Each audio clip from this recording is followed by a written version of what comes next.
हाय, कसे आहात सर्वजण? बघू शकता मी इथे टमाटे वगैरे कापलेले. आज मी टमाटर खिचडी बनवणार आहे. तुम्ही ऐकलं नसेल टमाटर खिचडी, पण मी आज टमाटर खिचडी बनवणार आहे. का? तर जसं आपण खिचडी बनवतो तसंच, पण मी जास्त टमाटे टाकलेले. बघू शकता टमाटे कापले मीनी. इथं मिरची वगैरे कापून घेतली आणि मी आणि पूजाच होतो म्हणून मी थोडीच खिचडी बनवलेली. ती पण जास्त झाली माझ्याकडून. बघू शकता इथं मी मिरची वगैरे कापते. असं मोठे मोठेच कापते, कारण की पूजेला तिखट लागतं म्हणून ती जेवणामध्ये काढून ठेवते आणि बारीक बारीक राहिलं तर खाल्ले जाते.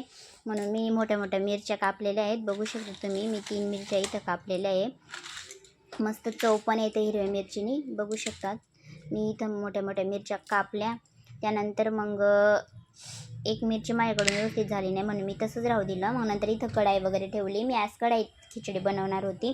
असं पण मी रोज कुकरमध्ये बनवते, पण कढाईत खिचडी मग त्याच्यात मी इथं कोशिंबीर वगैरे टाकली, तेजपत्ता टाकला आहे, लसूण टाकलेले आहेत.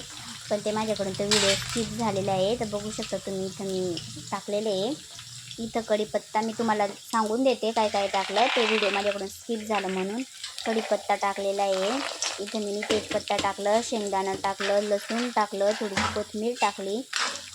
बघू शकता इथं मस्त मी शेंगदाणेसुद्धा टाकलेले आहेत. मस्त मी असं हलवून घेतलं व्यवस्थित.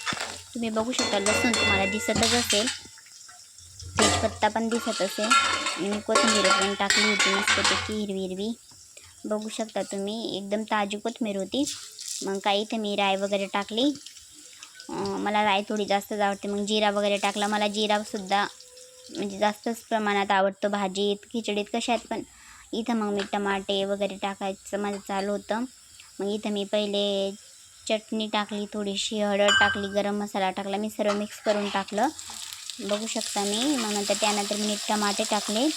खूप सारे टमाटे कापले होते, कारण की मला टमाटर खिचडी बनवायची होती म्हणून.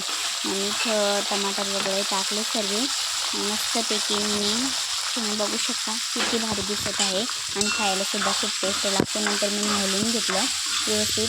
बघू शकता मी व्यवस्थित हलवल्यानंतर किती भारी वाटत होतं. कोणाला तोंडाला पाणी येत असेल तर त्यांनी नक्की मला कमेंट करून सांगा आणि माझी रेसिपी नक्की तुम्ही ट्राय करा.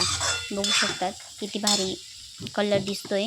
त्यानंतर मला तांदूळ टाकायचं होतं. पूजाने मला तांदूळ वगैरे धुवून दिलं होतं म्हणून मी डायरेक्ट टाकून दिले तांदूळ. त्याच्यात मी तुराची डाळ घातलेली आहे तांदूळमध्ये. बघू शकता तुम्ही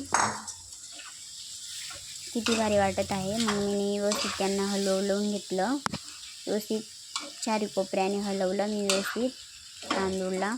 सर्व मसाला मिक्स केला त्या तांदूळमध्ये. बघू शकता तुम्ही. नंतर मग पूजाला म्हटलं पाणी आण म्हटलं, मग तिने पाणी वगैरे टाकलं.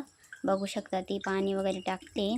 आणि कढाईत बनवलं ना लई स्वादिष्ट खिचडी लागते. तुम्हाला खोटं वाटत असेल तर तुम्ही नक्की ट्राय करा. असं कुकरमधली खिचडी आणि कढाईमधली खिचडी याच्यात खूप फरक असतो. कढाईमधली खिचडी मला खूपच आवडते. बघू शकता आम्ही दोघीच होतो म्हणून मी कढाईतच बनवून घेतली होती. आणि असं आम्ही सर्व राहतो म्हणून कंटाळे तर कढाईत बनवायला म्हणून मी कुकरमध्येच बनवते. मग त्यानंतर माझी खिचडी पूर्णपणे झालेली आहे. बघू शकता तुम्ही किती म्हणजे जितकी छान दिसते ना खिचडी, तितकं खायलासुद्धा खूप चविष्ट लागते खिचडी. बघू शकता किती भारी कलर आलेला आहे खिचडीला आणि किती भारी छान शिजलेली पण आहे ती. आता मस्तपैकी आम्ही गॅस वगैरे बंद केला. त्यानंतर आम्ही चहा प्यायला सुरू केली होती मी आणि पूजा. Bye bye. या मग चहा प्यायला, खिचडी खायला नक्की ट्राय करा.